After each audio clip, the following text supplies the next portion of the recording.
saya bersama beberapa korban kecelakaan WTNI yang ditabrak oleh bis Sugeng Rahayu. Dulu namanya itu Sumber Kencono.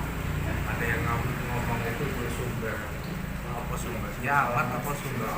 Jadi Sumber Kencono ini dulu pernah 2 kali juga dibakar oleh masyarakat ya, akibat dikatakan ugal-ugalan sehingga ada yang ditabrak sampai meninggal.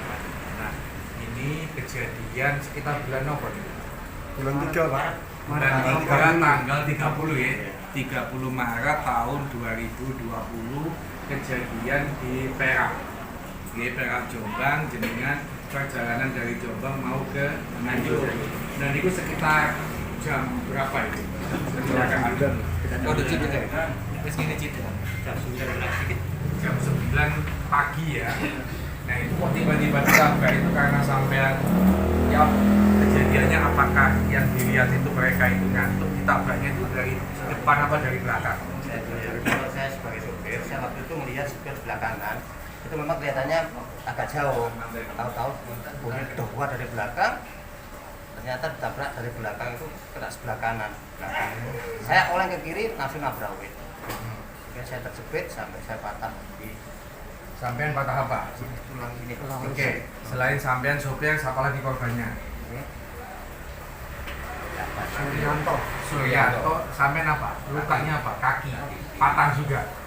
Lepas dari Oh, lepas. Itu posisi sampean di samping sopir apa di belakang? belakang. Di belakang. Terus apa lagi? Ini di belakang, ini Di belakang.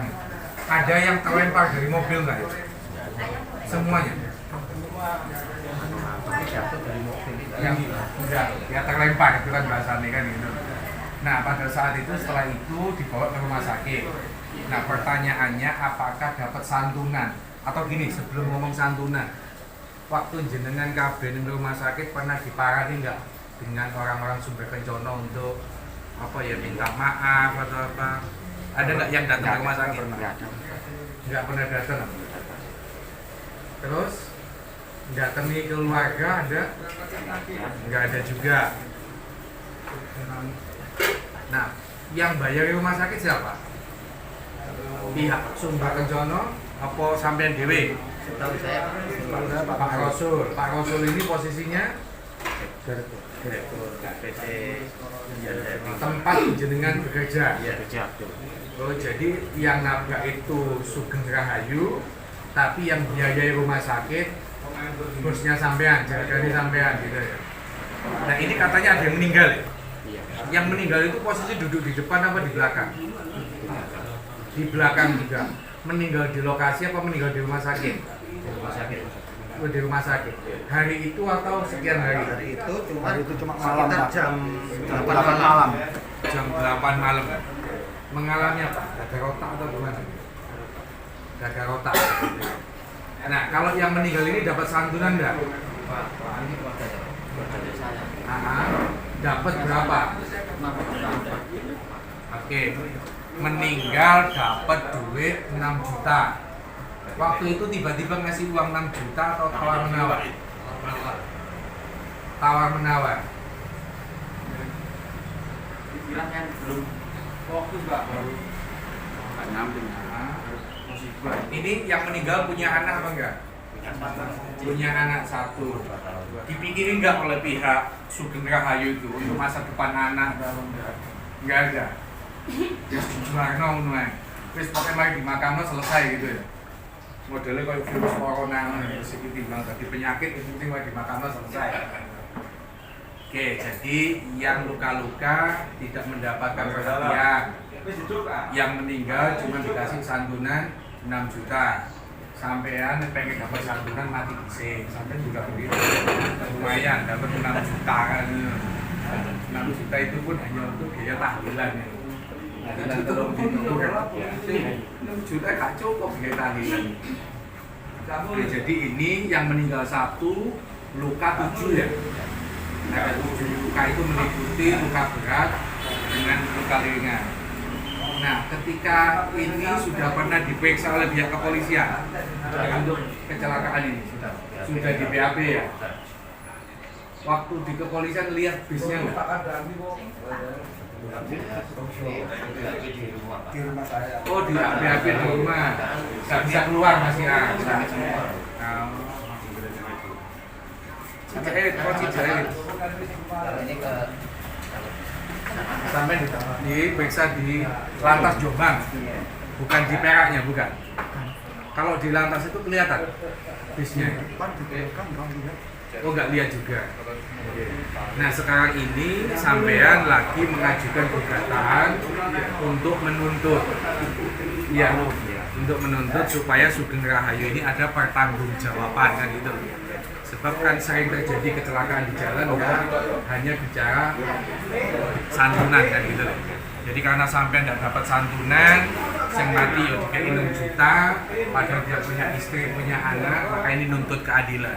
Jadi teman-teman dalam kasus ini supaya ada pelajaran bagi kita semua. Siapapun kalau di jalan itu harus menggunakan prinsip kehati-hatian. Nggak boleh mentang-mentang gede, besok sakarpe dewe ngewebut tenggor sana, tenggor sini, tetap tidak boleh. Sebab kalau kecelakaan itu ada pertanggungjawaban pidana, juga dia akan ada pertanggungjawaban perdata. Kalau pidana itu diperiksa oleh polisi, sopir bisa dilakukan penahanan. Nah, tetapi dalam kasus ini sopir ditahan apa enggak? Informasi yang jenengan dengar.